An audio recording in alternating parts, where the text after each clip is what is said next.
അച്ഛൻ പറഞ്ഞു പോയ പ്രാർത്ഥിക്കുന്നു. കർത്താവേ, കർത്താവേ, ഹല്ലേലൂയ, ഹല്ലേലൂയ, ഹല്ലേലൂയ. മെഴുതിരി പോലെ യേശുവേ ആരാധന, യേശുവേ ആരാധന. ഹൃദയം ഉരുകും നേരം യേശുവേ ആരാധന. മെഴുതിരി പോലെ യേശുവേ ആരാധന. ഹൃദയം ഉരുകും നേരം അരികിൽ വരേണേ സദയം തുടേണേ സുഖമായി ചേർന്ന് പാടാം. അരികിൽ വരേണേ സദയം തുടേണേ സുഖമായി ഹല്ലേലൂയ, ഹല്ലേലൂയ. യേശുവേ ആരാധന, യേശുവേ Praise the Lord. Praise the Lord. പ്രാർത്ഥിക്കുക സഹോദരങ്ങളെ. കർത്താവേ, കർത്താവേ, അങ്ങ് ജീവനോടെ കൃപാസനത്തിലും എന്റെ മുന്നിലും ദിവ്യകാരുണ്യത്തിലെ എഴുന്നള്ളിയിരിക്കുന്ന സ്വർഗീയ നിമിഷങ്ങളിൽ കർത്താവേ, എന്നെ വലിയ സ്വർഗീയ ദാനങ്ങളാൽ അറിയാൻ അനുഭവിക്കുവാൻ അനുഭവിച്ച എന്റെ അനുഭവങ്ങൾക്ക് സാക്ഷിയായി മാറുവാൻ എന്നെ ഇപ്പോഴേ വിശ്വാസം കൊണ്ട് പ്രത്യാശ കൊണ്ട് ദൈവസ്നേഹം കൊണ്ട് അഭിഷേകം ചെയ്യണം. ശ്രദ്ധിക്കട്ടെ.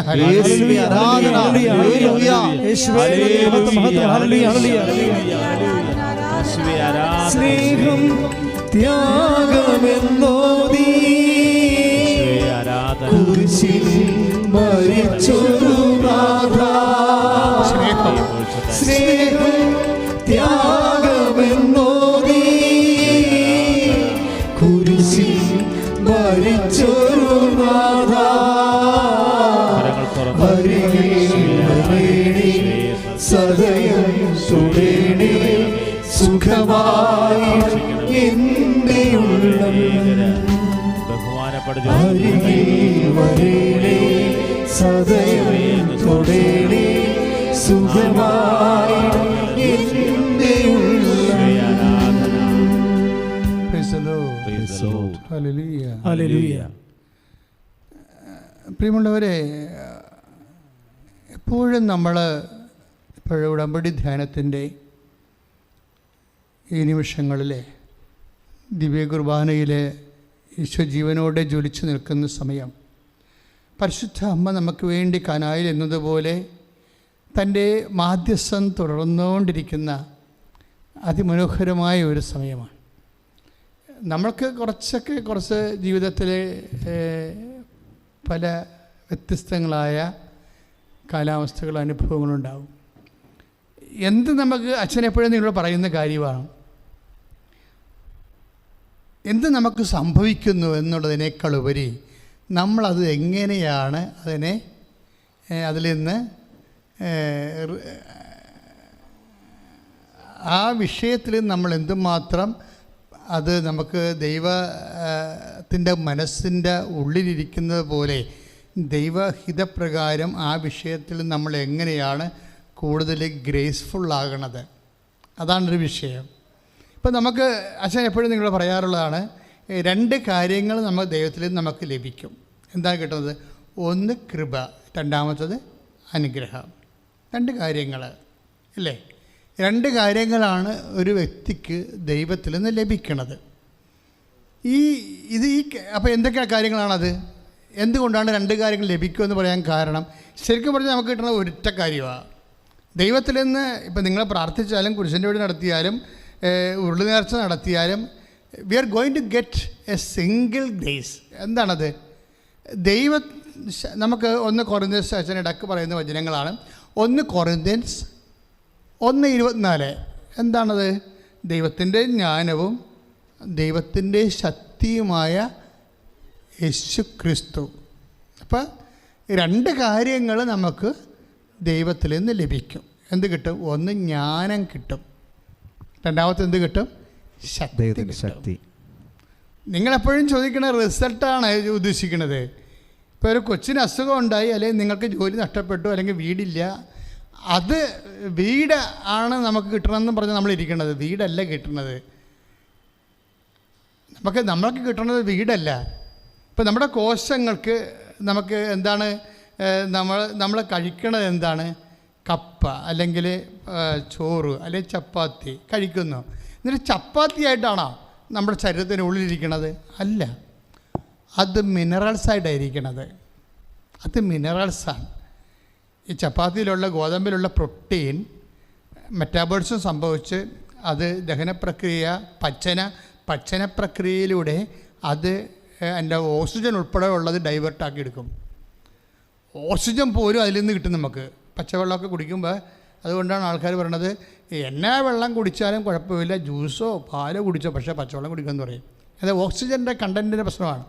അപ്പോൾ ബോഡിക്ക് ആവശ്യമായ മെറ്റാബോളിസം നടക്കണമെങ്കിൽ പോലും കോശങ്ങൾ വർക്ക് ചെയ്യണമെങ്കിൽ ഓക്സിജൻ വേണം. ഓക്സിജൻ നമുക്ക് കിട്ടിയിരിക്കുന്നത്, ഓക്സിജൻ എന്ന് പറഞ്ഞാൽ നമ്മൾ സിലിണ്ടറിൽ നമ്മൾ ശ്വസിക്കാൻ വേണ്ടി ഒരു മൗത്ത് പീസൊക്കെ വെച്ച് ശ്വസിക്കുകയാണ് ഓക്സിജൻ. അല്ല, നമുക്ക് ആവശ്യമായ ഓക്സിജൻ നമ്മൾ ശ്വസനത്തിലൂടെ നമുക്ക് ലഭിക്കുന്നുണ്ട്, പിന്നെ നമ്മുടെ ഭക്ഷണപാനീയങ്ങളിലൂടെ ലഭിക്കുന്നുണ്ട്. അപ്പം നമുക്ക് ലഭിക്കണത് ചിലപ്പോൾ കുടിക്കണത് നമുക്ക് പച്ചവെള്ളമായിരിക്കും കുടിക്കണത്, പക്ഷേ അതിൽ നിന്ന് കിട്ടണത് ഓക്സിജനും അതുപോലെ തന്നെ ശരീരത്തിന് ആവശ്യമായ ഡീഹൈഡ്രേഷൻ സംഭവിക്കാതിരിക്കാൻ പറ്റുന്ന കാര്യങ്ങളെല്ലാം കിട്ടും. ഞാൻ പറഞ്ഞു വരുന്നത് അങ്ങനെയല്ല. ഞാൻ ഉദ്ദേശിക്കുന്നത് ദൈവത്തിൽ നമുക്ക് ലഭിക്കണ വീടല്ല, അല്ലെങ്കിൽ നമ്മുടെ ദൈവത്തിൽ നമുക്ക് ലഭിക്കുന്നത് കുഞ്ഞുങ്ങളല്ല. ശരിക്കും പറഞ്ഞു ദൈവത്തിൽ നമുക്ക് അത് കുഞ്ഞുങ്ങളായി രൂപാന്തരപ്പെടുന്നതാണ്. നിങ്ങൾക്കറിയാമല്ലോ എല്ലാ വചനങ്ങൾക്കും. ഇപ്പം യോഹന്നാൻ 1:14 എന്താ പറയണത്? യോഹന്നാൻ 1:14 എന്താ പറയണത്? വചനം മാംസമായി നമ്മുടെ ഇടയിൽ വസിച്ചു. അല്ലേ? ഒന്ന് പറഞ്ഞേ, വചനം മാംസമായി നമ്മുടെ ഇടയിൽ വസിച്ചു. അപ്പോൾ വചനത്തിന് എപ്പോഴും കൺവേർഷൻ, മെറ്റാബോളിസം സംഭവിക്കും, കൺവേർഷൻ ഉണ്ടാവും. എന്താണ്? വചനത്തിന് സ്പിരിറ്റിനെ മെറ്റീരിയലാകാൻ പറ്റും. സ്പിരിറ്റിന് മെറ്റീരിയലായിട്ട് അതിൻ്റെ മെറ്റീരിയൽ റിസൾട്ട് ഉണ്ടാക്കാൻ പറ്റും. അപ്പോൾ ഈ വീട് കിട്ടുക എന്ന് പറയുന്നത് ഒരു മെറ്റീരിയൽ റിസൾട്ടാണ്. പക്ഷെ നമുക്ക് വീടായിട്ട് ദൈവം ഇങ്ങനെ കെട്ടിയിറക്കി തരികയില്ല. ആകാശത്തുനിന്ന് ഒരു വീട് കെട്ടിയിറക്കി തരികയില്ല. നമുക്ക് ലഭിക്കണ എന്താണ് അതിൻ്റെ? ആ ദൈവം നമുക്ക് തരണത് ഒന്നെങ്കിൽ ദൈവത്തിന് 2 കാര്യം നമുക്ക് തരാൻ പറ്റത്തുള്ളൂ. എന്താണ്? ഇപ്പം 1 കൊരിന്ത്യസ് 1:24 എന്താ നമ്മൾ കണ്ടത്? യേശുക്രിസ്തു എന്താ? ആരാണ്? ദൈവത്തിൻ്റെ ശക്തിയും ദൈവത്തിൻ്റെ ശക്തിയും ദൈവത്തിൻ്റെ ജ്ഞാനവുമാണ്. ദൈവത്തിൻ്റെ ജ്ഞാനവും. അപ്പോൾ 2 ഫാക്കൽറ്റിയിൽ 2 റിസൾട്ടാണ് നമുക്ക് കിട്ടാനുള്ള സാധ്യത ദൈവത്തിൽ നിന്ന്. എന്താ കാര്യം? ദൈവത്തിലുള്ളതാണ് നമുക്ക് കിട്ടുന്നത്. ദൈവത്തിൽ എന്തുണ്ട്? 2 കാര്യങ്ങൾ ദൈവത്തിലുണ്ട്. ദൈവത്തിൽ ജ്ഞാനമുണ്ട്, ദൈവത്തിൽ ശക്തിയുണ്ട്. എന്താ സംഭവിച്ചാൽ ഒരേ സമയം തന്നെ ജ്ഞാനമെന്ന് പറയണത് എന്താണ്? ഈ നമ്മളെ തിയോളജിക്കൽ വെർച്യൂസ് എന്ന് പറയുന്ന വിശ്വാസം, പ്രത്യാശ, സ്നേഹം. ഞാൻ അതിൻ്റെ അകത്ത് ഒരെണ്ണം കൂടി കൂട്ടി വെച്ചിട്ടുണ്ട്. വെറുതെ കൂട്ടി മരത്തരം കാണിച്ചതല്ല ദൈവികമായ കാര്യങ്ങളോട്, മറിച്ച് വർഷങ്ങളായിട്ട് ജനങ്ങളെ ധ്യാനിപ്പിക്കുമ്പോൾ ഈശോ പറഞ്ഞ കാര്യങ്ങളാണ്. ഇതെല്ലാം ഇഫക്റ്റ് ചെയ്യണ സമർപ്പണത്തിലാണ്. വിശ്വാസം ഉണ്ടായാലും നിങ്ങൾക്ക് സമർപ്പണമില്ലെങ്കിൽ ഒരു കഥയുമില്ല. പൗലോസ് അപ്പോസ്തലൻ എന്താ പറയണത്? മലക്കന്മാരുടെ ഭാഷ സംസാരിക്കാം, സ്നേഹമില്ലെങ്കിൽ ശൂന്യമാണ്. പക്ഷേ അതിനേക്കാൾ വലുതാണ് സമർപ്പണമെന്ന് പറയണത്. കാര്യം സമർപ്പണത്തിന് സ്നേഹം വേണം. സമർപ്പണം വെച്ചാൽ ഒരു സ്നേഹം തിയറട്ടിക്കലായിട്ട് നമുക്ക് സ്നേഹം ഉണ്ടാകാം.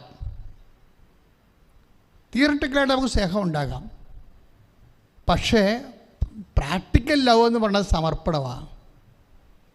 അത് നിങ്ങളത് കുറച്ചുകൂടി ധ്യാനിക്കുമ്പോൾ എനിക്കത് മനസ്സിലാകും. എല്ലാവർക്കും എല്ലാവരോടും എല്ലാത്തിനോടും എല്ലാം നമുക്ക് ഇപ്പോൾ പ്രപഞ്ചത്തിനോടും പരിസ്ഥിതിയോടും ബന്ധുക്കളോടും സ്വന്തപ്പെട്ടവരോടും എല്ലാം നമുക്ക് സ്നേഹം ഉണ്ടാകാം. പല സ്നേഹങ്ങളും തിയറട്ടിക്കലാണ്. പരിസ്ഥിതിയോട് നമുക്ക് സ്നേഹമുണ്ട്, പക്ഷെ ഒരു പാമ്പ് നമ്മുടെ വീട്ടിൽ വന്നാൽ നമ്മൾ അടിച്ചു കൊല്ലും. That means this is simple, very simple. That means നമുക്ക് പരിസ്ഥിതിയോട് സ്നേഹമാണെന്ന് പറയുന്നു, പക്ഷേ ഒരു പാറ്റ, ഇപ്പോൾ സായിപ്പിനൊക്കെ പാറ്റ എന്ന് പറഞ്ഞാൽ അവർ 4 കാലം വീണ് ഓടും. ഭയങ്കര പരിസ്ഥിതിയും ജീവജാലങ്ങളോടൊക്കെ റവണസൊക്കെ പറയുമെങ്കിലും ഒരു പല്ലിയെ കണ്ടാൽ അവൻ അപ്പം തന്നെ സൈക്കോയായി മാറും. സായിപ്പ്. അതാണ് സംഭവം. ഇത് അപ്പം അവിടെ എന്തോ ചെറിയൊരു എവിടെയോ ഒരു സ്പെല്ലിംഗ് മിസ്റ്റേക്ക് ഉണ്ട്. ദാറ്റ് മീൻസ് തിയററ്റിക്കലി ഓക്കെ സ്നേഹമാണ്, പക്ഷേ when come to the practical side നമ്മൾ ഫെയിലിയറായി പോകും. നമ്മൾ പല്ലിയെ കൊല്ലും, പാറ്റയെ കൊല്ലും, പാമ്പിനെ കൊല്ലും എല്ലാം. അപ്പം നമ്മൾ ഉടനെ സൈക്കോയായി മാറും. ഇത് ഈ വിഷയമുള്ളത് കൊണ്ടാണ് ഞാൻ പറഞ്ഞിരിക്കുന്നത്, സ്നേഹം ആണെങ്കിലും സമർപ്പണത്തിലാണ് ആ വിഷയം ഇരിക്കണമെന്നുള്ളത്. ഇത് അമ്മയ്ക്ക് പഠിക്കുമ്പോൾ നമുക്ക് കിട്ടണതാണ്. പൗലോസ് അപ്പോസ്തലൻ ഈ പാഠം പഠിച്ചിട്ടില്ല, സത്യമായിട്ട് പഠിച്ചിട്ടില്ല. എന്താ കാര്യം? അമ്മയെന്ന് പറയുന്ന ആ ഒരു സംഭവം പൗലോസ് അപ്പോസ്തലൻ കണ്ടിട്ടില്ല. അത് കണ്ടിരുന്നെങ്കിൽ പൗലോസിൻ്റെ ലേഖനങ്ങൾ ഇങ്ങനെ വരത്തില്ല. കാര്യം ഇത് നമുക്ക് കിട്ടാവുന്ന ഏറ്റവും വലിയ ലേഖനങ്ങൾ പൗലോസിൻ്റെ ആണ്. വിശുദ്ധ പൗലോസിൻ്റെ കൊണ്ടാണ് സഭ ആത്മീയ സ്പിരിച്വാലിറ്റി ഓഫ് ദി ചേർച്ച് അത് പ്രൊമോട്ട് അത് രൂപപ്പെട്ട് വരണതും അത് കൈമാറ്റം ചെയ്യുന്നതും പഠനങ്ങൾ നടക്കുന്നതും എല്ലാം പൗലോസിൻ്റെ ആണ്, പൗലോസും യോഹന്നാനും. പക്ഷേ എപ്പോഴും പൗലോസ് പരിശുദ്ധ അമ്മയെ കൂടി കണ്ടിരുന്നെങ്കിൽ എന്ന് ഞാൻ എപ്പോഴും മനസ്സുകൊണ്ട് ഓർത്തു പോകും. എന്താ കാര്യം വെച്ചാൽ ഈ സമർപ്പണം എന്നുള്ള സംഭവം സ്നേഹത്തിൻ്റെ പ്രാക്ടിക്കൽ സൈഡ്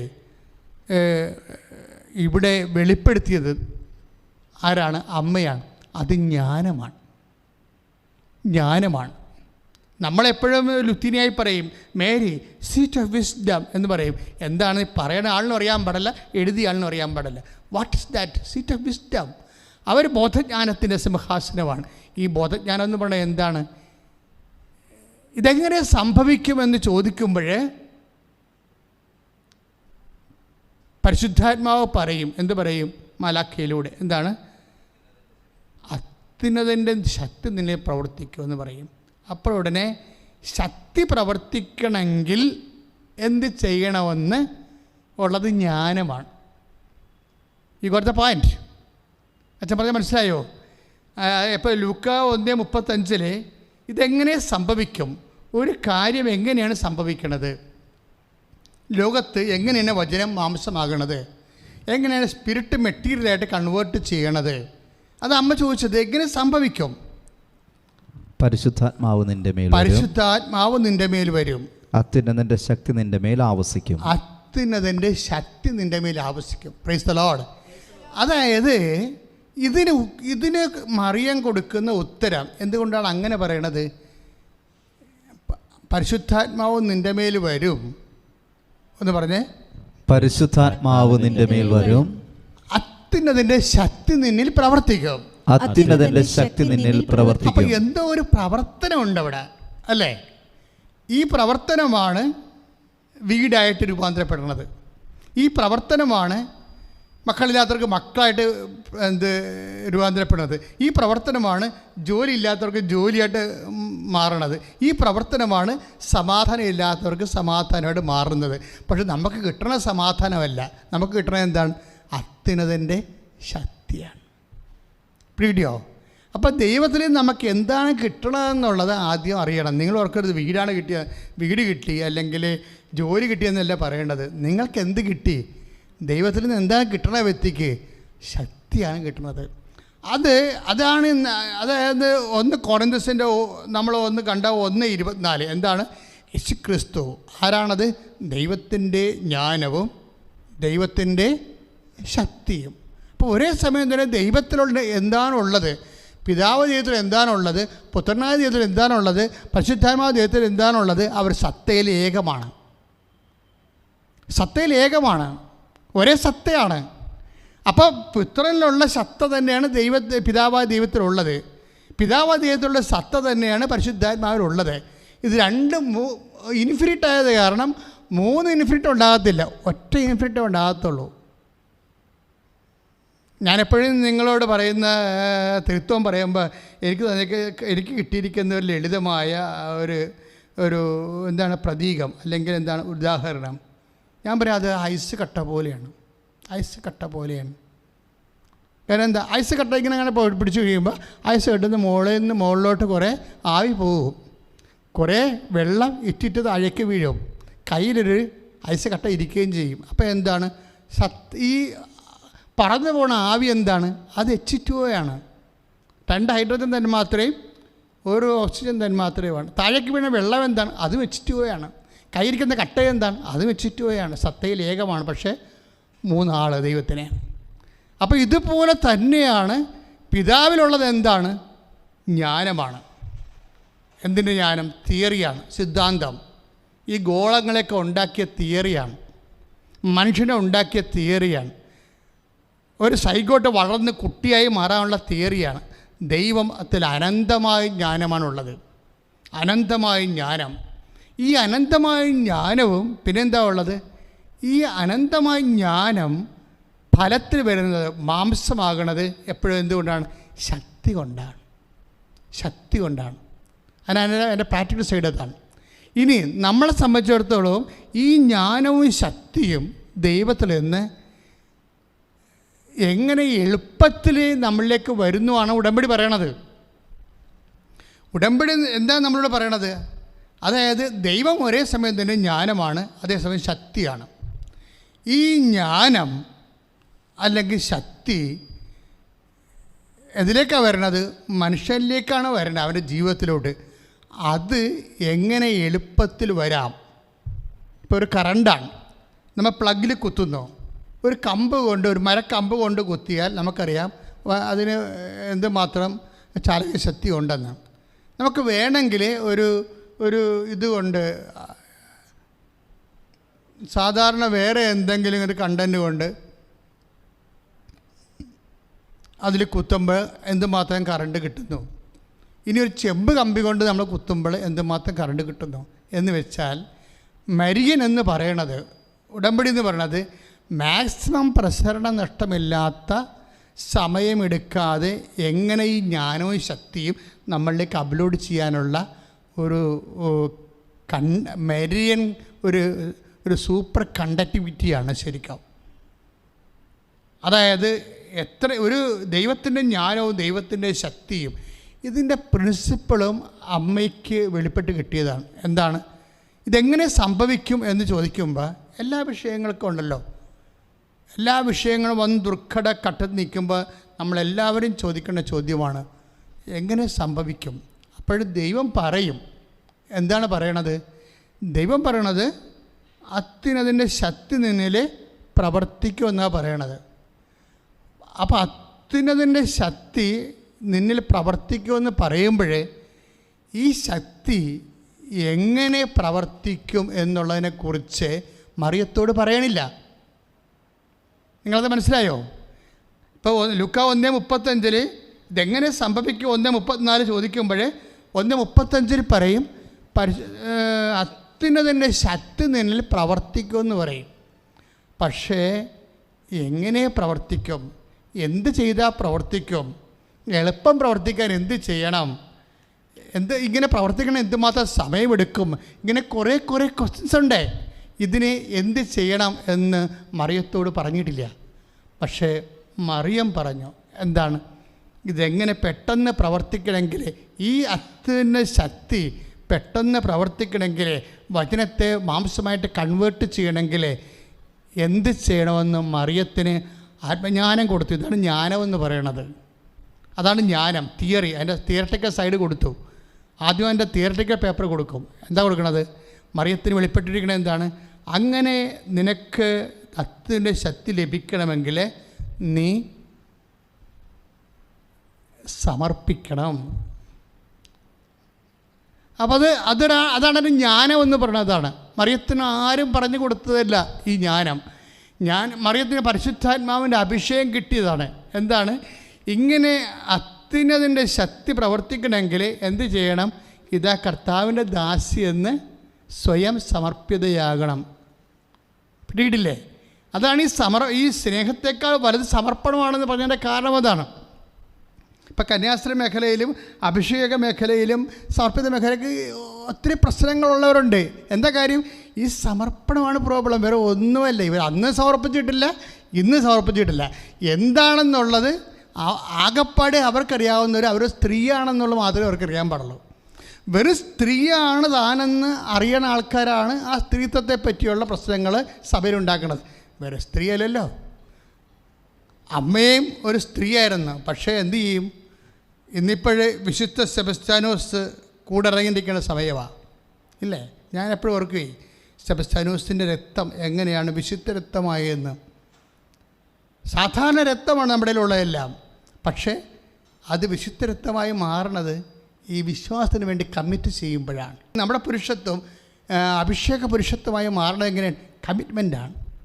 അത് അമ്മയ്ക്ക് ദൈവം നൽകിയ വെളിപാടാണ്. ഇതാണ് മേരി, അത്യുന്നതിൻ്റെ ശക്തി നിന്നിൽ പ്രവർത്തിക്കണമെങ്കിൽ നീ എന്ത് ചെയ്യണം? നീ സമർപ്പിതയാകണം എന്താ പറയുന്നത്? നീ സമർപ്പിതയാകണം.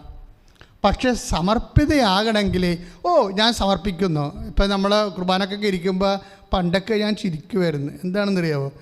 നമ്മൾ ഓരോ പള്ളിയിൽ ഓരോ കൊയറുണ്ടാകുമല്ലോ. അപ്പോൾ തന്നെ ഇങ്ങനെ കാസ എടുക്കുമ്പോൾ തന്നെ നമ്മൾ കാസ എടുത്താൽ മതി, അപ്പോൾ തന്നെ ഇവർ പാടുന്നു നാഥാ സമർപ്പിക്കുന്നു എന്നൊക്കെ പറഞ്ഞ് പാടും. എന്താണ്? എന്നെ സമർപ്പിക്കുന്നു, സർവ്വവും സമർപ്പിക്കുന്നു. ഇതെല്ലാം കള്ളത്തരവാണെന്ന് നമുക്കപ്പോഴറിയാം. ഈ ഒരു സമർപ്പണവും ഇല്ല, ആരെയും സമർപ്പിക്കണില്ല, ഒന്നും സമർപ്പിക്കണില്ലെന്നും അറിയാം. ഇനി എങ്ങാനും മരിപ്പ് കുർബാനക്കാണ് ഇവർ സമർപ്പിക്കുന്ന പാട്ട് പാടണമെന്നുണ്ടെങ്കിൽ കാശ് കൊടുത്തില്ലെങ്കിൽ അവരാരാണ് നമ്മളറിയും.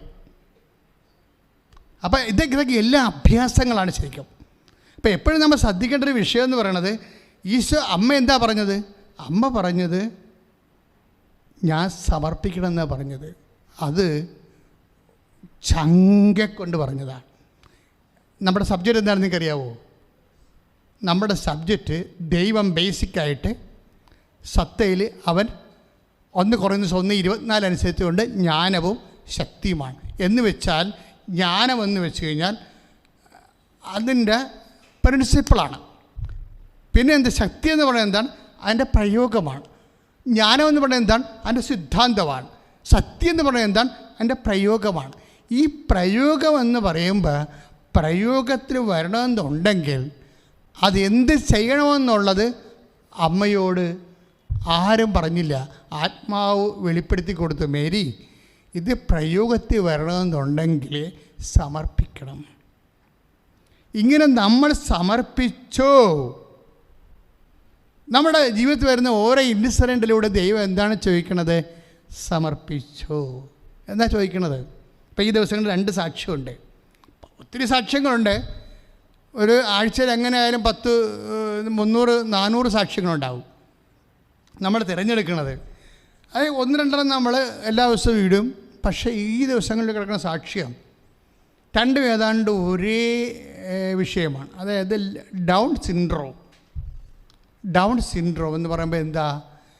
ഈ തലയൊക്കെ വലുതായി, അതുപോലെ കണ്ണൊക്കെ ചിറങ്ങി, മന്ദബുദ്ധിയായിട്ട്, പറയണതും കേൾക്കത്തില്ല, നമ്മളൊന്നും പറയത്തുമില്ല, ഭാഷ അറിയാൻ പാടില്ല, നടക്കത്തുമില്ല. ഇങ്ങനെ ഒരു വല്ലാത്ത ഒരു ഭയങ്കരമായ ഒരു സങ്കടം പിടിച്ച ജന്മമാണ് ഈ ഡൗൺ സിൻഡ്രോം എന്ന് പറയുന്നത്. അപ്പോൾ ഈ ആഴ്ച ഈ സാക്ഷ്യം 2 ഈ ഡൗൺ സിൻഡ്രോമിൻ്റെ സാക്ഷ്യം അടുത്തടുത്ത ദിവസങ്ങൾ വന്നപ്പോഴേ അതെൻ്റെ ശ്രദ്ധയിൽപ്പെട്ട്. നമ്മുടെ യൂട്യൂബിൽ കിടപ്പുണ്ടത്. അതിലെ ഒരു സാക്ഷ്യം എന്ന് പറയണത് നിഷാന്ത് പാൽവയൽ, കണ്ണൂരാണ്. നിഷാന്ത് പാൽവയൽ, കണ്ണൂർ. അദ്ദേഹം പറഞ്ഞ സാക്ഷ്യം, ഞാനൊരു ഓട്ടോറിക്ഷക്കാരനാണ്, എനിക്ക് എന്നാണൊരു വീട് വെക്കാൻ പറ്റണത്? ഒരിക്കലും വെക്കാൻ പറ്റത്തില്ല. നീ ഓട്ടോ ഓടിച്ച് ഞാൻ എന്ന് വീട്, ഏത് കാലത്ത് വീട് വെക്കാനാ? ഒരിക്കലും പറ്റത്തില്ല. അപ്പം ഞാൻ എന്ത് ചെയ്ത്? ഞാനിവിടെ ഒന്ന് ഉടമ്പടി ചെയ്തപ്പോൾ 1 വർഷം കൊണ്ട് അമ്മ എനിക്ക് വീട് തന്നു. പക്ഷേ വീട് വെച്ച സ്ഥലത്ത് വഴിയില്ലാഞ്ഞ് 3 മാസം കൊണ്ട് അതിലേക്ക് പഞ്ചായത്ത് സിമൻറ്റ് റോഡിട്ട് തന്നു. അപ്പം ഞാനോർക്കണം, ദൈവമേ ഈ ഉടമ്പടി നമ്മുടെ ജീവിതത്തെ, ദൈവമേ അങ്ങയുടെ അരൂപി അയക്കുക, പൂമുഖം നവീകരിക്കപ്പെട്ടതെന്ന് പറഞ്ഞ് നമുക്കൊരു പ്രാർത്ഥനയുണ്ട് ബൈബിളിൽ. ദൈവമേ അങ്ങയുടെ അരൂപി അയക്കുക, പൂമുഖം നവീകരിക്കപ്പെടട്ടെ. അപ്പോൾ ഏതാണ്ട് അതുപോലെ തന്നെയാണ് ഉടമ്പടിക്ക് സംഭവിക്കുന്നത്. ഉടമ്പടി എടുത്തു കഴിഞ്ഞാൽ ഇവൻ്റെ ജീവിതം അങ്ങോട്ട് മാറുകയാണ്, സെറ്റിൽ, അതായത് നേരെ സെറ്റ്. അതാണ് അവൻ ചോദിക്കണത്. അവൻ കരഞ്ഞു പോണവരെ പറയണത്, ഞാനൊരു ഓട്ടോറിക്ഷ ഡ്രൈവറാണ്, അതുകൊണ്ട് ഏത് കാലത്തും ഞാൻ വീട് വെക്കാനാണ്, അതുകൊണ്ട് ഞാൻ വന്ന് അമ്മയോട് പറഞ്ഞു, അമ്മ അത് സുന്ദരമായിട്ട് ചെയ്തെന്ന്. അതായത് ഒന്നേകാൽ കൊല്ലം കൊണ്ട് ചെയ്ത്. പക്ഷേ അത് അയാളുടെ സാക്ഷ്യം. പക്ഷേ എനിക്ക് തോന്നിയത് അതിൽ വേറെ ഒരു സംഭവം അയാൾ പറയുന്നുണ്ട്. അതുകൊണ്ട് അയാൾക്ക് ഡൗൺ സിൻഡ്രോം ഉള്ളൊരു കുട്ടിയുണ്ട്. ഇപ്പം ഇയാൾ മലമുകളിലാണ് താമസിക്കുന്നത്. അയാൾക്ക് ഡൗൺ സിൻഡ്രോം ബാധിച്ച ഈ മന്ദബുദ്ധിയായ ബ്രെയിൻ വളർച്ചയില്ലാത്ത നടന്ന് പോകാത്തൊരു കൊച്ചുണ്ട്. ഈ പാവപ്പെട്ടവൻ ഈ മലമുകളിൽ നിന്ന് ഈ കുഞ്ഞിനെ, ഈ നടക്കാത്ത കുഞ്ഞിനെ ഈ തോളെ വെച്ചുകൊണ്ടാണ് മലയടിവാരത്തേക്ക് നടന്ന് വന്ന് സ്കൂളിൽ കൊണ്ടുവന്ന് ആക്കണത്. ഭയങ്കരമാണ് ശരിക്കും പറഞ്ഞാൽ. കാര്യം എന്താണ്? അപ്പം അവനെന്നും അവൻ്റെ മനസ്സിൽ ഓർക്കും, ഈ കുഞ്ഞിനെയും ചുവന്നുകൊണ്ട് മലയിറങ്ങി വരുമ്പോൾ അവൻ ഓർക്കണത് എന്താണെന്ന് വെച്ചാൽ, മലയടിവാരത്തായിരുന്നൊരു വീട് കിട്ടിയിരുന്നെങ്കിൽ ഇത്രയും കഷ്ടപ്പെടാതെ ജീവിക്കാമായിരുന്നു. കുഞ്ഞിനെ ചുവന്നുകൊണ്ട് വരേണ്ട കാര്യമില്ല, എനിക്ക് സ്കൂളിൽ കൊണ്ട് ആക്കാമായിരുന്നു. ഓരോ മനുഷ്യൻ്റെ ഭാരപ്പെടുത്തുന്ന അവസ്ഥകൾ നിങ്ങൾ നോക്കണം.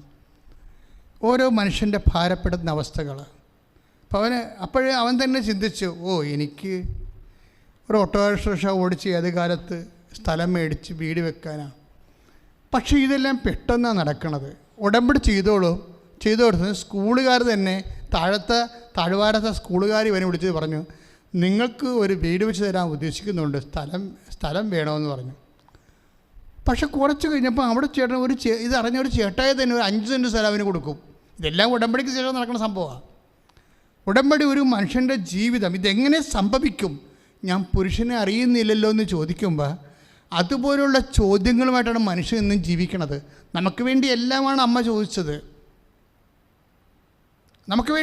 ചോദിച്ചത്, അതായത് ഇത് എങ്ങനെയാണ്, ഞാനൊരു ഓട്ടോറിക്ഷ ഡ്രൈവറാണ്, ഓട്ടോ ഓടിച്ച് ഞാൻ എങ്ങനെ വീട് വെക്കും, ഇതെങ്ങനെ സംഭവിക്കും, അതാണ് ചോദ്യം. ഓട്ടോ ഓടിച്ച് ഞാൻ എങ്ങനെ. പക്ഷേ ആ കണ്ണൂരിന്ന് അവൻ അതുകൊണ്ട് ഇല്ലാത്ത കാശുണ്ടാക്കി അമ്മയെ കാണാൻ വേണ്ടി വന്നു, ഇവിടെ വന്ന് ഉടമ്പടി ചെയ്തു. ഇതെങ്ങനെയാണ് സംഭവിക്കണം എന്നുള്ളത് പിന്നീട് നമ്മൾ കാണുന്നുണ്ട്. അതല്ല എനിക്ക് ഇഷ്ടപ്പെട്ടത്, അവൻ്റെ കുഞ്ഞ് നടക്കാൻ തുടങ്ങി. ഇപ്പം പ്രൈസ് ദി ലോർഡ്. ആ സാക്ഷ്യം നിങ്ങളവിടെ നോക്കണം, നല്ലൊരു സാക്ഷ്യമാണ്, പെട്ടെന്ന് നോക്കിക്കളയരുത്. ഇതിലെല്ലാം ദൈവം എന്തുമാത്രം കാരുണ്യം കാണിച്ചിട്ട് നമുക്ക് മനസ്സിലാകും. അവൻ്റെ കുഞ്ഞിപ്പം നടക്കാൻ തുടങ്ങി. അവൻ്റെ വീട് താഴെ കൊണ്ടുവന്ന് അവൻ സ്ഥലം വാങ്ങിച്ചു കൊടുത്തു, വീട് കൊടുത്തു, അവൻ്റെ കുഞ്ഞിനെ നടത്തി. അപ്പം ഞാൻ ഈ സാക്ഷ്യം കേട്ടപ്പോഴേ എൻ്റെ മനസ്സിൽ വന്നതേ, ഈ നിശാന്തിൻ്റെ ജീവിതത്തിലെ 2 ഘട്ടമുണ്ടായി. എന്ത് ഘട്ടമാണുള്ളത്? ഒന്ന് കൃപയുടെ ഘട്ടം, രണ്ടാമത്തത് അനുഗ്രഹത്തിൻ്റെ ഘട്ടം. ജനങ്ങൾ ഇപ്പം നിശാന്തിൻ്റെ ജീവിതത്തിൽ 2 ഘട്ടമുണ്ട്. ഒന്നെന്താണ്? ഒന്ന് കൃപയുടെ ഘട്ടം. അതായത് ഏതാണ്? ദൈവത്തിൻ്റെ ശക്തി ഇവനിലേക്ക് വരുന്ന. ഇപ്പം കുഞ്ഞിനെ കൊണ്ട് ചുമന്നുകൊണ്ട് വരികയും, ഇപ്പം ചുമന്നുകൊണ്ട് വരുമ്പോൾ അവൻ വേറെ എന്താ ചിന്തിക്കണത്? ഈ കുഞ്ഞിനെയും ചുമന്നുകൊണ്ട് മലമുകളിൽ നിന്ന് താഴേക്ക് വരുമ്പോൾ എൻ്റെ ദൈവം എനിക്കൊരു സന്ധിപ്പ് തരും. കാര്യം എൻ്റെ ജീവിതത്തിൻ്റെ ഒരു വരുമാന മാർഗം കൊണ്ട് നടക്കാത്ത കാര്യങ്ങൾ പരിശുദ്ധ അമ്മയാണ് നടത്തുന്നത്. അവർക്ക് വീഞ്ഞില്ല എന്ന് പറയുമ്പോൾ അത് അമ്മ മകനോട് പറയണത് അമ്മയുടെ റോളാണ് നമ്മുടെ ഇല്ലായ്മയൊക്കെ പരിഹരിക്കണത് എന്ന് അവനോട് ഉടമ്പടിയെക്കുറിച്ച് ആരോ പോയി ക്ലാസ് എടുത്ത്. അങ്ങനെയാണ് ഈ മലമുകളിൽ നിന്ന് നിശാന്ത് വരാൻ കാര്യം. ഉടമ്പടിയുടെ സുവിശേഷ പ്രവർത്തകർ ലോകം മുഴുവൻ ഇപ്പം നിറഞ്ഞ് ഓരോരുത്തരുടെ ഇയർ ടു മൗത്ത് ഇവാഞ്ചലൈസേഷൻ നടന്നുകൊണ്ടിരിക്കുകയാണ്. എന്താ കാര്യം എന്നറിയോ? ജനം അനുഭവിച്ചവർ പറയും, പറഞ്ഞവർ വിശ്വാസമുള്ളവർ അത് പറഞ്ഞു കേട്ടെന്ന് കാര്യമില്ല. നമ്മൾക്ക് ഇപ്പോൾ സമർപ്പണമായാലും പറഞ്ഞത് കേൾക്കണമായാലും വാഗ്ദാനം പ്രാപിക്കണതായാലും നമുക്കെന്നാ വേണം? വിശ്വാസം വേണം, ഒരു മിനിമം. അതാണ് 4:16 ഒരു വചനമുണ്ട്, റോമ 4:16. അതിനാൽ ഏറ്റുപറഞ്ഞ് വാഗ്ദാനം നൽകപ്പെട്ടത് വിശ്വാസത്തിന്റെ അടിസ്ഥാനത്തിലാണ്. അതാണ് പ്രശ്നം. ഒന്നുകൂടി പറഞ്ഞേ, അതിനാൽ വാഗ്ദാനം നൽകപ്പെട്ടത് വിശ്വാസത്തിന്റെ അടിസ്ഥാനത്തിലാണ്. വെറുതെ കൈയും വീശി നടക്കുന്നവർക്ക് വാഗ്ദാനം ഇല്ല. വാഗ്ദാനം എന്ന് പറഞ്ഞാൽ എന്താണ്? വാക്കിൻ്റെ ഉള്ളിൽ ദാനം വെച്ച് നൽകും ദൈവം. എല്ലാ വാക്കിൻ്റെ ഉള്ളിലും ദാനമുണ്ട്. ഇപ്പം എന്തൊരു മനുഷ്യർ വചനം വായിക്കുന്നു, യുക്തിവാദികളും വചനത്തെ വിമർശിക്കാൻ വേണ്ടി ബുദ്ധിയും ബോധവും ഇല്ലാതെ കർത്താവിൻ്റെ വചനത്തെ അത് ശരിക്കും പറഞ്ഞാൽ വിശ്വാസമില്ലാതെ വചനം വായിക്കുന്നത് പാപമാണ്.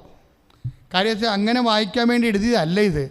ഒരാത്മാവ് രക്ഷപ്പെടാൻ വേണ്ടി, നിത്യരക്ഷ പ്രാപിക്കാൻ വേണ്ടിയാണ് വചനം എഴുതിയിരിക്കുന്നത്. അതുകൊണ്ടാണ് റോമ 1:16 സുവിശേഷത്തെപ്പറ്റി ഞാൻ ലജ്ജിക്കുന്നില്ല, എന്തെന്നാൽ വിശ്വസിക്കുന്ന ഏവർക്കും ആദ്യം യഹൂദർക്കും പിന്നീട് ഗ്രീക്കുകാർക്കും അത് രക്ഷയിലേക്ക് നയിക്കുന്ന ദൈവശക്തിയാണ്.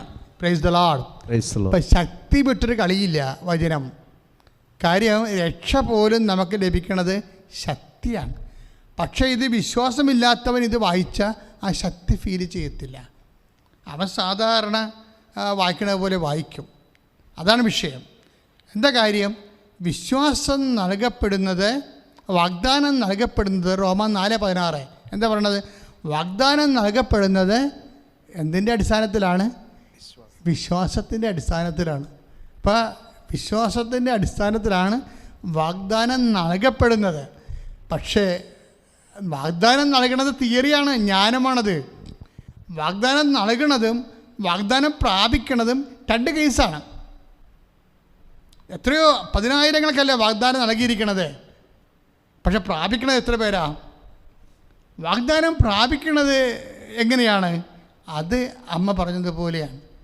അത്യുന്നതിൻ്റെ ശക്തി നിന്നെ പ്രവർത്തിക്കുമെന്ന് ലൂക്ക 1:35 പറയുമ്പോഴേ അമ്മയ്ക്ക് മനസ്സിലാവും ഇത് വാഗ്ദാനമാണെന്ന്. പക്ഷെ വാഗ്ദാനം എങ്ങനെ പ്രാപിക്കണത്? ഇതാ കർത്താവിൻ്റെ ദാസി എന്ന് പറഞ്ഞ് സ്വയം സമർപ്പിക്കുമ്പോഴാണ് വാഗ്ദാനം പ്രാപിക്കുന്നത്. ശ്രുതികട്ടെ.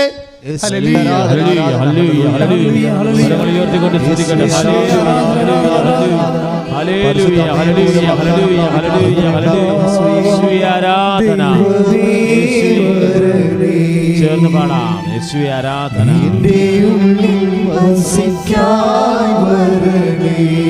യേശുവേ ആരാധന. ദൈവമേ വരണേ, എൻ്റെ ഉള്ളിൽ വസിക്കാൻ വരണേ. ദാഹിച്ചു നിന്നെ ഞാൻ തേടുന്നു, സ്വർഗം തുറന്നിറങ്ങി നീ വരണേ. ദാഹിച്ചു നിന്നെ ഞാൻ തേടുന്നു, സ്വർഗം തുറന്നിറങ്ങി നീ വരണേ. ദൈവമേ വരണേ, എൻ്റെ ഉള്ളിൽ വസിക്കാൻ വരണേ. പരിശുദ്ധ പരമദിവ്യകാരുണ്യത്തിന് ആരാധനയും സ്തുതിയും പുകഴ്ചയും പരിശുദ്ധ പരമദിവ്യകാരുണ്യത്തിന്. അപ്പോഴെപ്പോഴും സംഭവിക്കുന്നത് നമ്മൾക്ക് വാഗ്ദാനം നൽകാം. വിശ്വാസമുള്ള എല്ലാവർക്കും വാഗ്ദാനം നൽകാം. പക്ഷേ വാഗ്ദാനം നൽകുന്നതും വാഗ്ദാനം പ്രാപിക്കുന്നതും 2 കേസാണ്. വിശ്വാസമുള്ള എല്ലാവർക്കും വാഗ്ദാനം നൽകാം. പക്ഷെ വാഗ്ദാനം പ്രാപിക്കണമെങ്കിൽ എന്ത് വേണം? അടുത്ത ഘട്ടങ്ങളിലുള്ള സംഭവങ്ങളൊക്കെ വേണം. എന്താ വേണ്ടത്? വിശ്വാസം കൊണ്ട് നമുക്ക് വാഗ്ദാനം കിട്ടും. പക്ഷെ അത് പ്രാപിക്കണമെങ്കിലേ, അനുഭവയോഗ്യമാകണമെങ്കിലേ വേറെ 2 കാര്യം കൂടി വേണം. എന്താണത്? സ്നേഹം. അവിടെയാണ് സ്നേഹം വരണത്. പിന്നെ ഇതിൻ്റെ കാലദൈർഘ്യം വരെ കാത്തിരിക്കാനുള്ള യോഗ്യത, അങ്ങനെയാണ് പ്രത്യാശ വരണത്. കാരണം ദൈവം വാഗ്ദാനം തരുമ്പോൾ ആ ഒരു വാഗ്ദാനം പല പല ആവശ്യങ്ങൾക്കുള്ളതാണ്. അതിങ്ങനെ ഘട്ടമായിട്ട് ഇങ്ങനെ സംഭവിച്ചുകൊണ്ടേയിരിക്കും. ചിലപ്പോൾ അവസാനത്തത് സംഭവിക്കണത് ചിലപ്പോൾ 40-ാമത്തെ കൊല്ലത്തായിരിക്കും സംഭവിക്കണത്. അപ്പോൾ ഈ വാഗ്ദാനം പ്രാപിക്കുന്നതിന് എടുക്കുന്ന സമയത്ത് ചില കാര്യങ്ങൾക്ക് നമ്മൾക്ക് എന്ത് വേണം? എന്താ വേണ്ടത്? പ്രത്യാശ വേണം.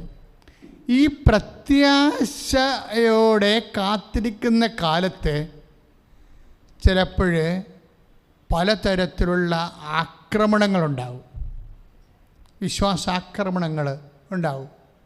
ഇപ്പോൾ നമ്മൾ പെട്ടെന്ന് നമ്മൾ വാഗ്ദാനം പ്രാപിക്കണമെങ്കിൽ പ്രശ്നമില്ല. പക്ഷെ അതുകൊണ്ട് ആ പെട്ടെന്നുള്ള വാഗ്ദാനം പ്രാപിക്കുന്ന ആ ഒരു അതുകൊണ്ട് നമുക്ക് ലോങ് ടേണിൽ പ്രയോജനമില്ല. എന്താ കാര്യം? ക്യാഷ് ആൻഡ് കൈൻഡായിട്ട് ഫിസിക്കൽ ബ്ലെസ്സിങ്സ് ആയിട്ട് നമുക്ക് കിട്ടുന്നു, യൂസ് ആൻഡ് ത്രോ ആയിട്ടത് പോകുന്നു.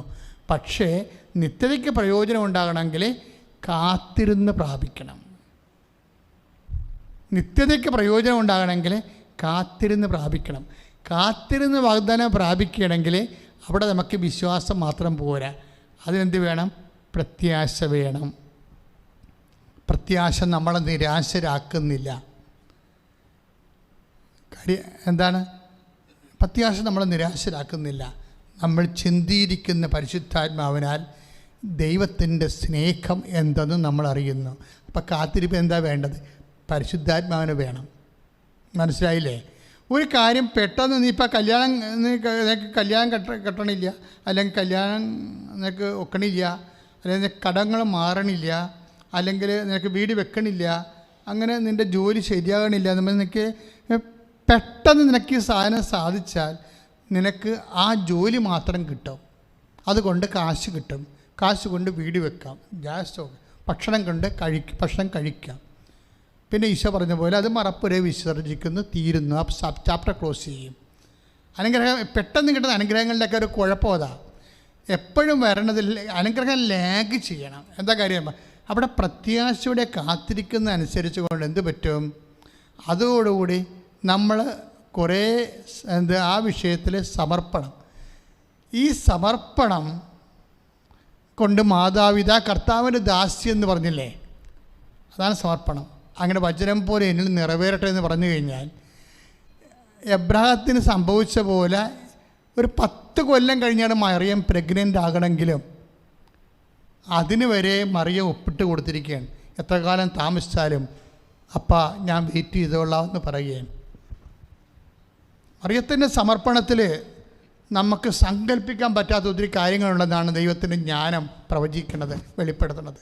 അപ്പാ എബ്രാഹത്തിനെ പോലെ അല്ല, നീ എബ്രാഹത്തിനും കുഞ്ഞുങ്ങളെ കൊടുക്കണമെന്ന് പറഞ്ഞപ്പോൾ എബ്രാഹാം ആ കാലത്ത് പോയി അല്പം താമസിച്ചപ്പോൾ വീട്ടുവേലക്കാരത്തെ പ്രാപിച്ചു. അങ്ങനെയുള്ള അഭ്യാസങ്ങളൊന്നും ഞാൻ കാണിക്കത്തില്ല.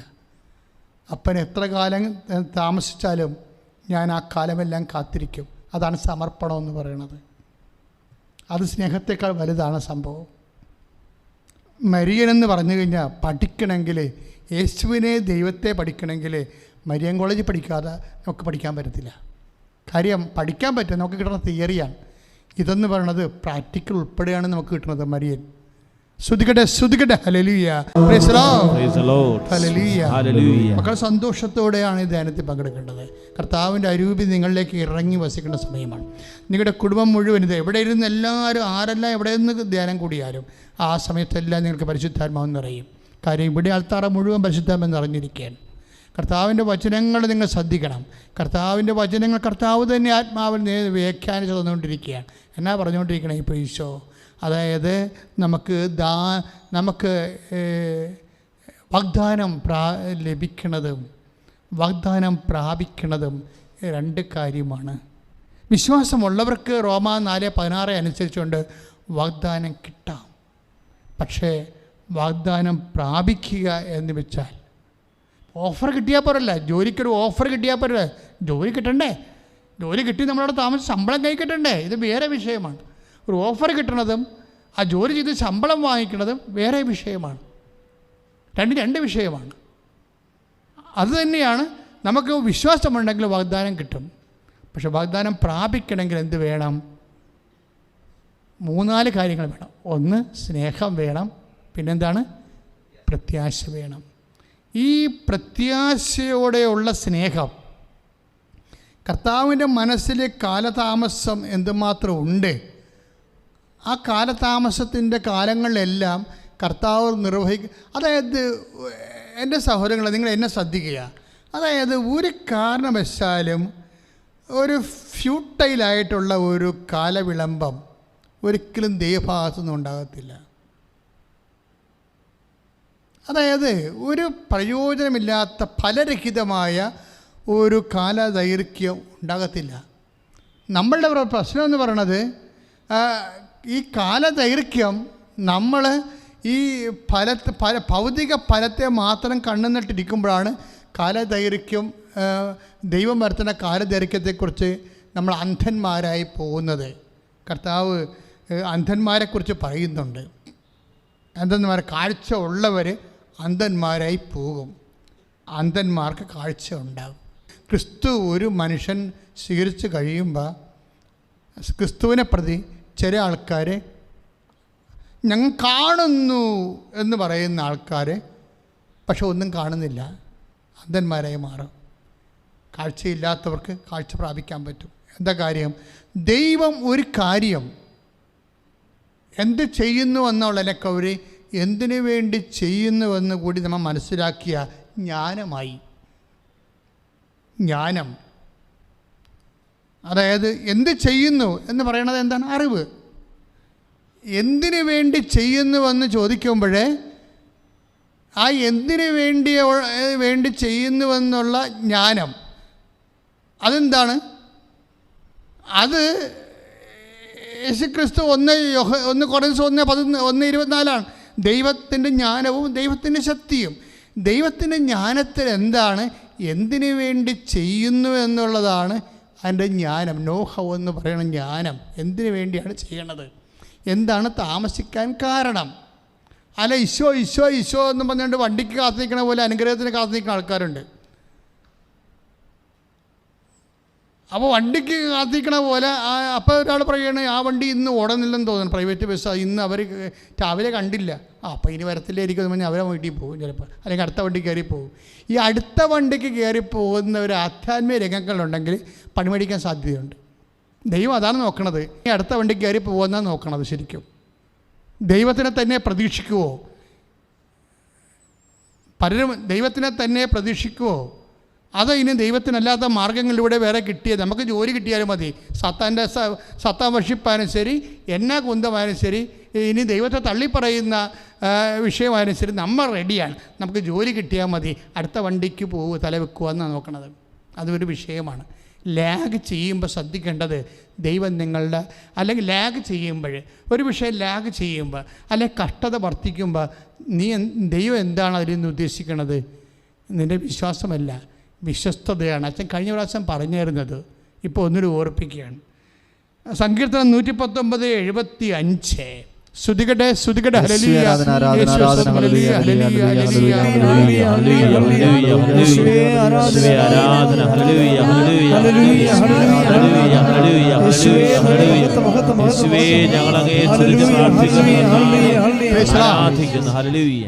കർത്താവേ, അങ്ങയുടെ വിധികൾ ന്യായയുക്തമാണ്. അതായത് ഇത് ഭയങ്കര വചനമല്ലേ ഇത്? അതായത് കർത്താവ് എന്ത് വിധിച്ചാലും അത് ന്യായയുക്തമാണ്.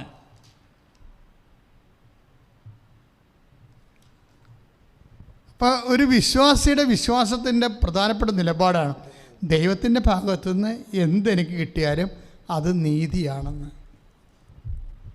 അത് ദൈവത്തിൻ്റെ നീതിയാണ്. എന്താ ദൈവത്തിൻ്റെ നീതി എന്ന് പറഞ്ഞാൽ എന്താണ്? എന്നെ സംബന്ധിക്കുന്ന ദൈവത്തിൻ്റെ തിരുമനസ്സ്. അതാണ് സംഭവം. ഇപ്പം എനിക്ക് മക്കളില്ല, എൻ്റെ ചേട്ടനുണ്ട്, അനിയത്തിക്കുണ്ട്, പെങ്ങൾക്കുണ്ട്, എല്ലാവർക്കും മക്കളുണ്ട്, എനിക്ക് മാത്രം മക്കളില്ല. അതുകൊണ്ട് എന്താ പറ്റണത്? ഇപ്പം ഞാൻ ദത്തെടുക്കാൻ പോകുമ്പോൾ എൻ്റെ അനിയത്തി എൻ്റെ ചേട്ടനൊക്കെ കണ്ണുരുട്ടും. എന്താണ് ഇവിടുത്തെ മക്കളെ പോരാഞ്ഞിട്ടാണ് നീ വേറെ കണ്ടവൻ്റെ മക്കളെ ദത്തെടുക്കുന്നത്? അവരുടെ ഉദ്ദേശം എന്താണ്? ഇവർ മക്കളില്ലാതെ ജീവിച്ചു കഴിഞ്ഞാൽ അവരുടെ സ്വത്ത് അടിച്ച് മാറ്റാവുന്നതായിരിക്കും ചിലപ്പോൾ ചേട്ടൻ ഉദ്ദേശിക്കുന്നത്. എല്ലാ ചേട്ടന്മാരും അങ്ങനെ ഉദ്ദേശിക്കണമെന്നില്ല. പക്ഷേ ഇങ്ങനെയുള്ള എല്ലാത്തിനും ഉടങ്കൊല്ലി ചില ആൾക്കാർ വീട്ടിൽ നിന്ന് ഇറങ്ങിപ്പോകത്തില്ല. അനിയന് മക്കളില്ല, ചേട്ടന് മക്കളില്ലെന്ന് കഴിഞ്ഞാൽ പിന്നെ ഇറങ്ങിപ്പോകത്തില്ല. എന്താ കാര്യം? ഈ വീട് വേറെ സഹോദരങ്ങൾ കൊണ്ടുപോകും എന്ന് പറഞ്ഞുകൊണ്ട് അവിടെ തന്നെ പെറ്റും, അവിടെ തന്നെ താമസിക്കും. എന്താ കാര്യം? എന്നിട്ട് പ്രാർത്ഥിക്കുന്നത് എന്തിനാണ്? അനിയന് പണ്ടാരക്കാലം ഒരു കാലത്തും കുഞ്ഞുങ്ങളുണ്ടാകില്ല എന്നാണ് പ്രാർത്ഥിക്കുന്നത്. അവിടെയാണ് പ്രശ്നം കിടക്കുന്നത്. അവിടെ അതായത് കർത്താവിൻ്റെ വചനം നമ്മൾ ദുഷ്ടലാക്കോട് മനസ്സിൽ വെച്ചുകൊണ്ട് കർത്താവിൻ്റെ വചനം അനുസരിച്ചല്ല ജീവിക്കണമെങ്കിലേ. ഇപ്പോൾ ചില സമയത്ത് നമ്മുടെ ജീവിതത്തിൽ പലതരത്തിലുള്ള പ്രശ്നങ്ങളുണ്ടാകും. ചില സമയത്ത് നമ്മൾ അധ്വാനിച്ചിട്ട് നമ്മളെ കൊണ്ട് അധ്വാനിക്കുന്നത് കൊണ്ട് ഇപ്പോൾ നിശാന്ത് പറഞ്ഞില്ലേ, എൻ്റെ അധ്വാനം കൊണ്ട് ഒന്നും നടക്കുമെന്ന് തോന്നണില്ല, കർത്താവ് തന്നെ ഇടപെടണം. അതന്നെയല്ല അപ്പോസ്തലന്മാർ പറഞ്ഞത്. അപ്പോസ്തലന്മാരെന്താ പറഞ്ഞത്? കർത്താവ് രാത്രി മുഴുവനും പണിപ്പെട്ടിട്ട് ഞങ്ങൾക്കൊന്നും കിട്ടിയില്ല, പക്ഷേ ഞങ്ങൾ ഉടമ്പടി ചെയ്യാവുന്നു. അതാണ് സംഭവം. ലൂക്ക 1:5 എന്ന് പറഞ്ഞ ഉടമ്പടി വചനമാണ്. രാത്രി മുഴുവൻ അധ്വാനിച്ചിട്ട് ഞങ്ങൾക്കൊന്നും കിട്ടിയില്ല, പക്ഷേ ഞങ്ങൾ ഉടമ്പടി ചെയ്യാം. വായിച്ചേ. ശിമയോൻ പറഞ്ഞു, ഗുരു രാത്രി മുഴുവൻ അധ്വാനിച്ചിട്ടും ഞങ്ങൾക്കൊന്നും കിട്ടിയില്ല. എങ്കിലും നീ പറഞ്ഞതനുസരിച്ച് ഞാൻ വലയിറക്കാം. That's okay. അതല്ലേ ഉടമ്പടി എന്ന് പറയണത്. ഉടമ്പടി ഇല്ലാത്ത എന്തെങ്കിലും അത്ഭുതങ്ങളുണ്ടാ? നീ പറഞ്ഞതനുസരിച്ച്. ഇപ്പം നിശാന്ത് എന്ന് പറയണത്, ഞാനൊരു ഓട്ടോറിക്ഷക്കാരനാണ്, എന്നെക്കൊണ്ട് ഒരു വീട് വെക്കാനോ സ്ഥലം മേടിക്കാനോ ഒന്നും പറ്റത്തില്ല, പക്ഷേ നീ പറഞ്ഞതനുസരിച്ച് അവൻ പറഞ്ഞതുപോലെ ചെയ്തുകൊണ്ട് ഞാൻ ജീവിക്കാം. അപ്പോഴെന്താണ്? അപ്പോൾ ഇല്ലാത്ത മീനെ അവൻ ഉണ്ടാക്കിത്തരും. രാത്രി മുഴുവനും പണിപ്പെട്ടിട്ടെന്ന് പറയുമ്പോൾ തന്നെ ഈ വീഞ്ഞിൻ്റെ കേസല്ല. അതായത് രണ്ടും വെള്ളത്തിൽ നടന്ന അത്ഭുതങ്ങളാണ് ഇത്.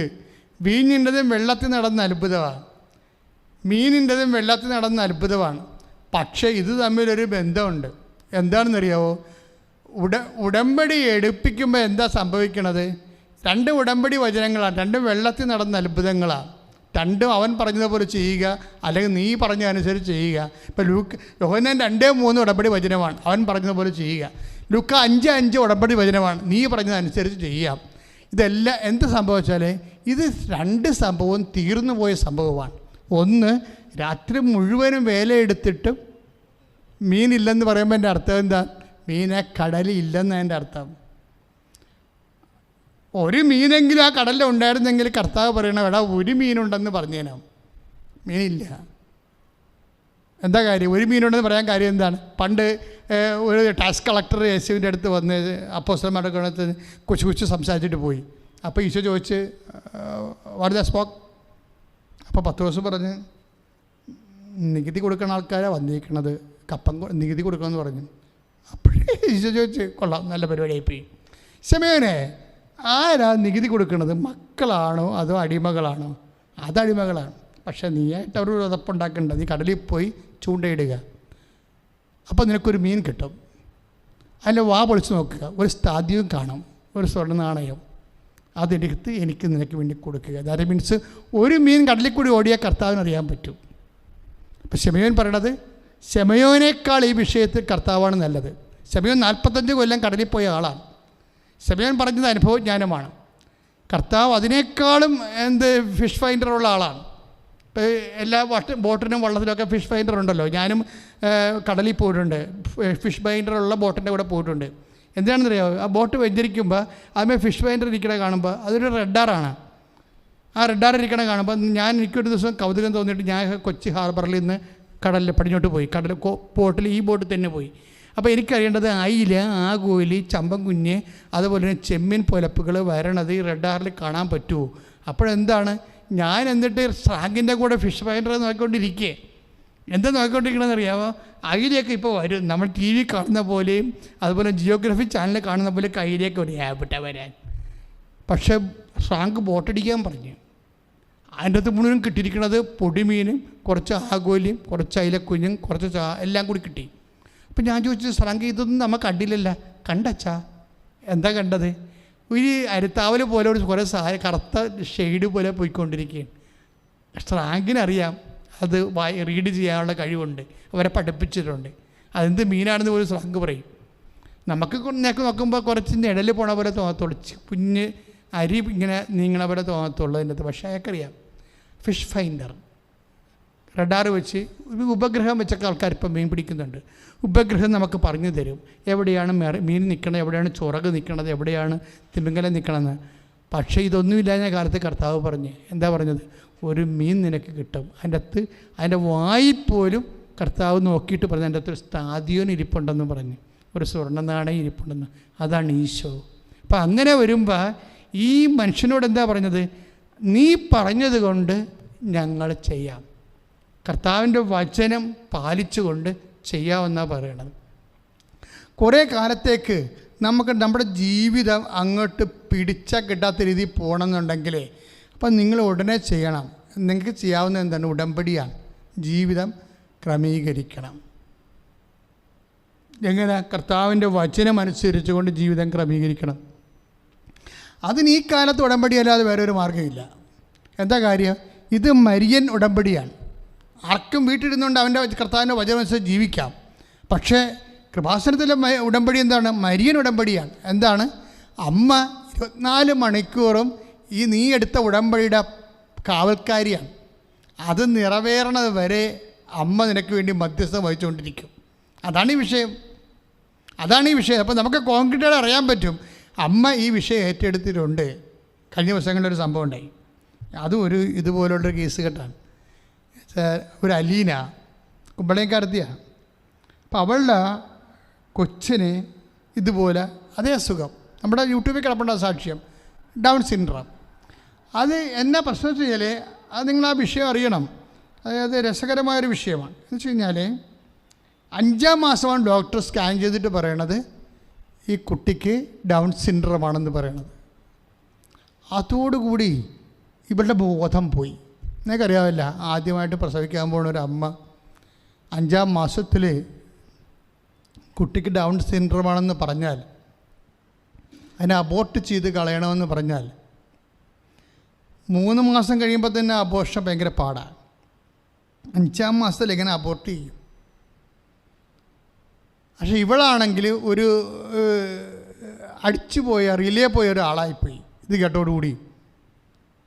അപ്പോൾ ഇവളിവിടെ വന്ന് അവളുടെ അമ്മ പറഞ്ഞ് ഈ കൃപാസനത്തിൽ പോയി അമ്മയോട് പറയാൻ പറഞ്ഞു.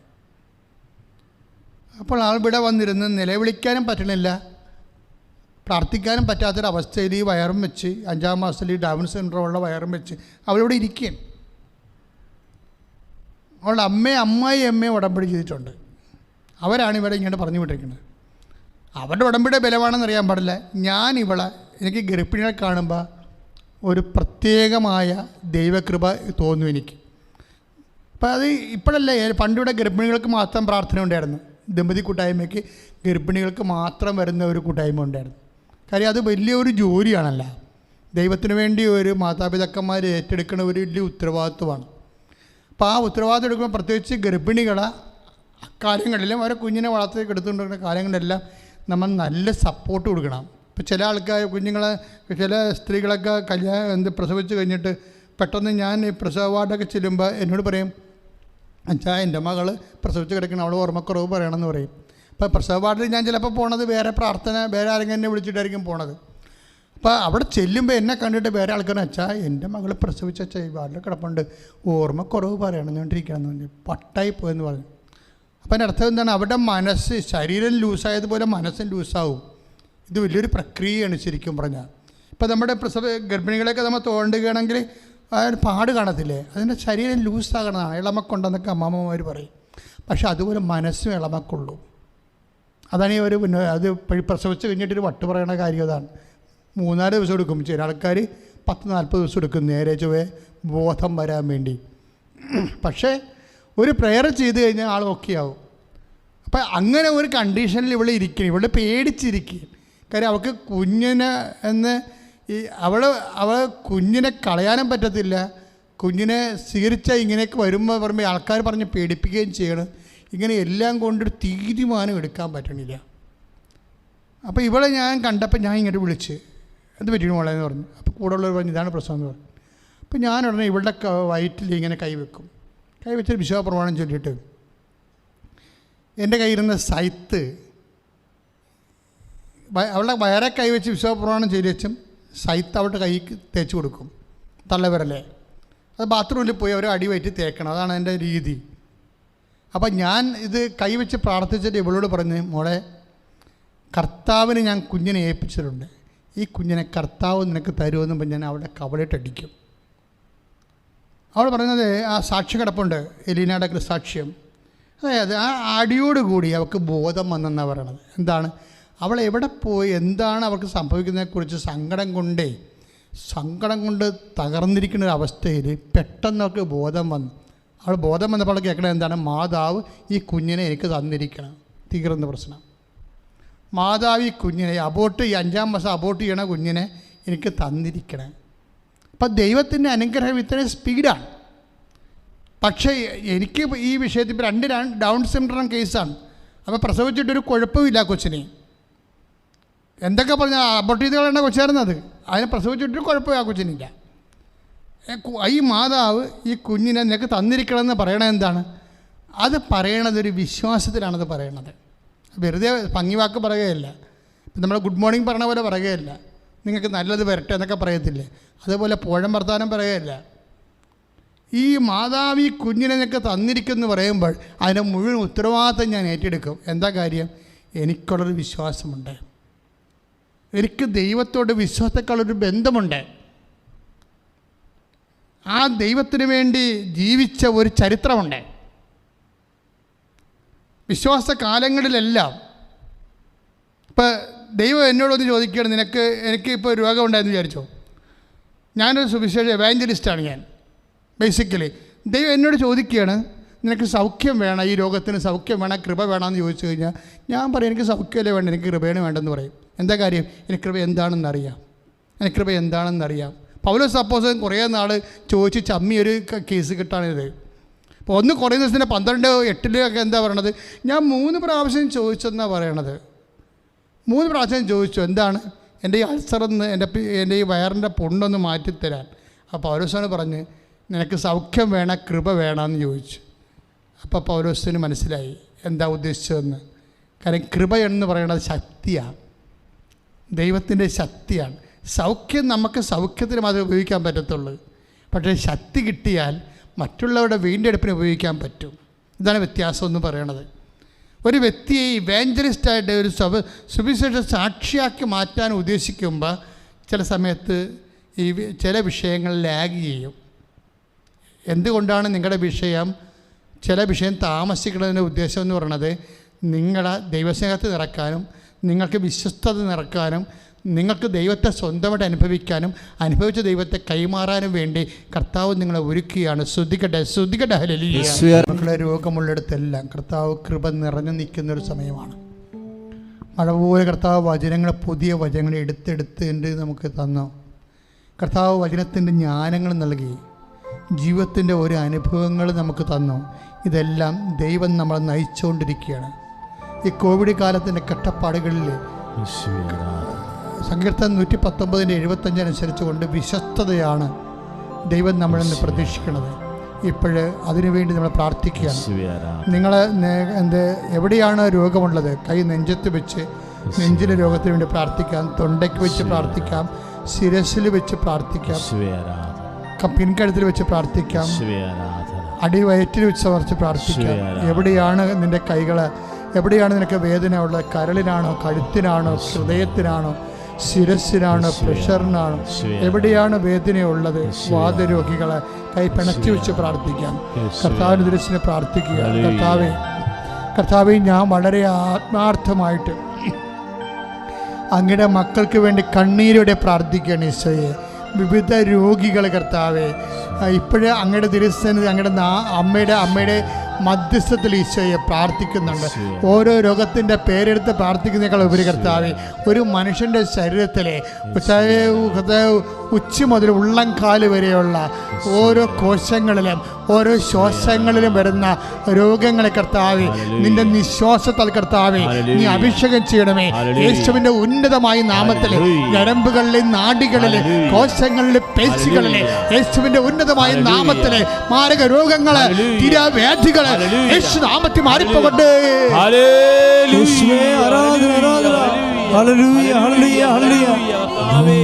നന്ദി കർത്താവേ, സ്തോത്രം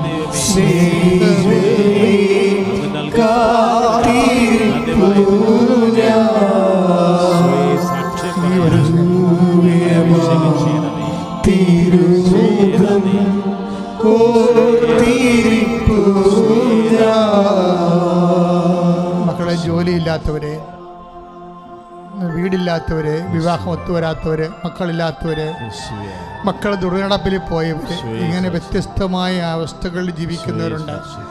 അവരെല്ലാം കർത്താവ് സാമ്പത്തിക ബാധ്യതപ്പെട്ടിരിക്കുന്നവർ, ചെറിയ വരുമാനം കൊണ്ട് കർത്താവ് കുടുംബം ജീവിക്കാൻ പറ്റാതിരിക്കുന്നവർ, കർത്താവ് ഓരോ സ്ഥലത്ത് കർത്താവ് നടന്ന് നെറുകെട്ട് വണ്ടി കയറാത്തവർ, നടന്നു പോകാത്തവർ, ആരും വിൽക്കാത്തവർ, പുരയിടങ്ങൾ, ആരും വാങ്ങാത്ത പുരയിടങ്ങൾ, ഇങ്ങനെയുള്ള ഓരോ സംഭവം ഏടാകുടങ്ങളിലും കാട്ടിലും മേട്ടിലും കർത്താവ് അകപ്പെട്ട് ജീവിക്കുന്നവരെ കർത്താവ് പെമ്മക്കൾ മാത്രമുള്ള കാരണം അവരെ വിട്ടും വെച്ചവരോടൊന്നും പോകാൻ പറ്റാത്ത അവസ്ഥകളിലുള്ളവർ, ഇങ്ങനെ ഓരോരോ ദുഃഖങ്ങൾ ദുരിതങ്ങൾ കർത്താവ് മക്കൾ അനുഭവിക്കണം ഈശോയെ. ഓരോരോ രാജ്യത്ത് പഠിക്കുന്നവർ, പഠിച്ചിട്ട് മനസ്സിലാകാത്തവർ, പരീക്ഷ തോക്കുന്നവരെ കർത്താവ്, പരീക്ഷ കർത്താവെ ജയിക്കാൻ വേണ്ടി പ്രാർത്ഥിക്കുന്നവർ, അവരെ എല്ലാവരെയും സംബന്ധിച്ച് പ്രാർത്ഥിക്കുന്ന ഈശോയെ. കർത്താവെ ശരീരത്തിൽ കർത്താവ് മുഴയുള്ളവർ, സിസ്റ്റുള്ളവർ, ഗർഭപാത്രത്തിൽ സിസ്റ്റുള്ളവർ കർത്താവ്, അരസസ് ഉള്ളവർ, അൾസർ രോഗികൾ കർത്താവ്, പ്രഷർ രോഗികൾ, ഷുഗർ രോഗികൾ കർത്താവ്, വലിവ് രോഗികൾ, ആസ്മ രോഗികൾ കർത്താവ്, നടുവിന് വേദന ഒരു കിഡ്നി രോഗികൾ കർത്താവ്, സ്പോണ്ടിലോസ് അസുഖമുള്ള കർത്താവ്, തൈറോയ്ഡ് രോഗികൾ, ടോൺസിൽ രോഗികൾ കർത്താവ്, തലച്ചോറ് കർത്താവ്, മരയിപ്പുള്ളവർ, ബ്ലോക്കായവർ, സ്ട്രോക്കായവർ കർത്താവ് സമർപ്പിച്ച് പ്രാർത്ഥിക്കുന്നു. ഹൃദയത്തിൽ കർത്താവ് ബ്ലോക്കുള്ളവർ, തലച്ചോറിന് സ്ട്രോക്കുള്ളവർ സമർപ്പിച്ച് പ്രാർത്ഥിക്കുന്നു. എൻ്റെ കർത്താവിൻ്റെ ഉന്നതമായ നാമത്തിൽ, എൻ്റെ കർത്താവിൻ്റെ ഉന്നതമായ നാമത്തിൽ, സഭയുടെ അധികാരത്തിൽ, കുരിശിൻ്റെ അടയാളത്തിൽ, ദൈവശക്തിയാൽ മാരക രോഗങ്ങള്, തീരാവേദികള്, മാരക രോഗങ്ങള് യേശുനാമത്തിൽ, അമ്മ മാതാവിന്റെ മധ്യസ്ഥതയില് യേശുനാമത്തിൽ മാറിപ്പോകട്ടെ.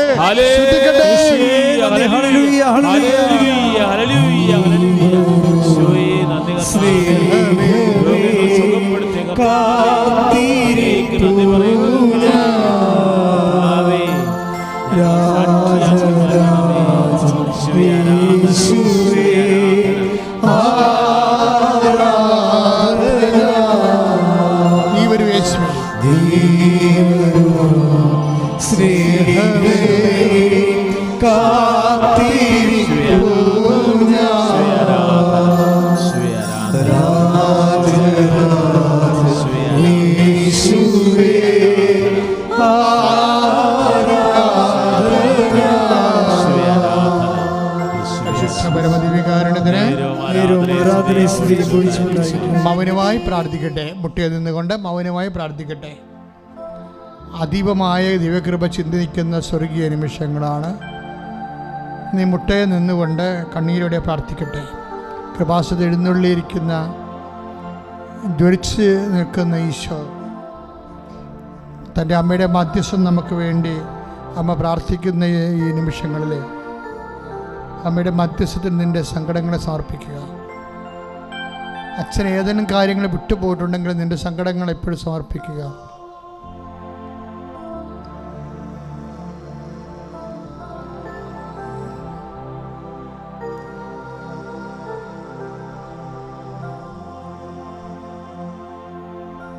നമുക്ക് സമാപനാശീർവാദമാണ്. കരങ്ങൾ ഉയർത്തിക്കൊണ്ട് സ്തുതിക്കട്ടെ. യേശുവേ സ്തോത്രം, യേശുവേ നന്ദി കർത്താവേ. ഇരു കരങ്ങൾ ഉയർത്തി അതിശക്തമായിട്ട് സ്തുതിക്കട്ടെ.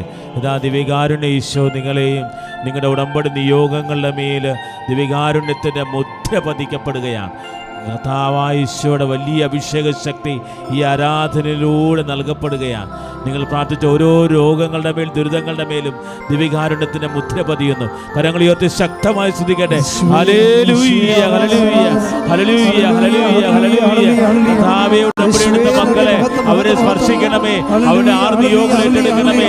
കർത്താവേ അനേകായിരം പേര് ബഹുമാനപ്പെട്ട ജോസഫിന്റെ കയ്യൊപ്പുറത്തിലൂടെ സ്വീകരിച്ചു പോയ രോഗികളെ കർത്താവേ സമ്പൂർണ്ണ സൗഖ്യത്തിലേക്ക് നയിക്കണമേ. കൊറോണ വൈറസ് രോഗികള്, ഒമിക്രോൺ വൈറസ് രോഗികളെ സുഖപ്പെടുത്തണമേ കർത്താവേ.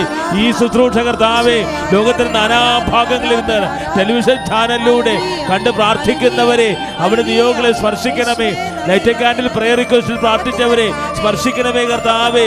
ലോകം മുഴുവനായിരിക്കും ഓരോ മക്കളെ സ്പർശിക്കണമേ കർത്താവേ. തിരുസഭയെ സ്പർശിക്കണമേ കർത്താവേ. കൃപാസനത്തിൽ നടന്ന് പരിശുദ്ധമ്മയുടെ പ്രത്യക്ഷീകരണം തിരുസഭ ഏറ്റെടുക്കാൻ കർത്താവേ. അമ്മയുടെ ഭക്തി ലോകം മുഴുവനും അഭിഷേകമായി തീരാൻ, ഉടമ്പടി പ്രാർത്ഥന ലോകം മുഴുവൻ ജനതയ്ക്ക് അനുഗ്രഹമായി തീരാൻ കർത്താവേ തിരുസഭയെ ആശീർവദിക്കണമേ. Hallelujah, hallelujah.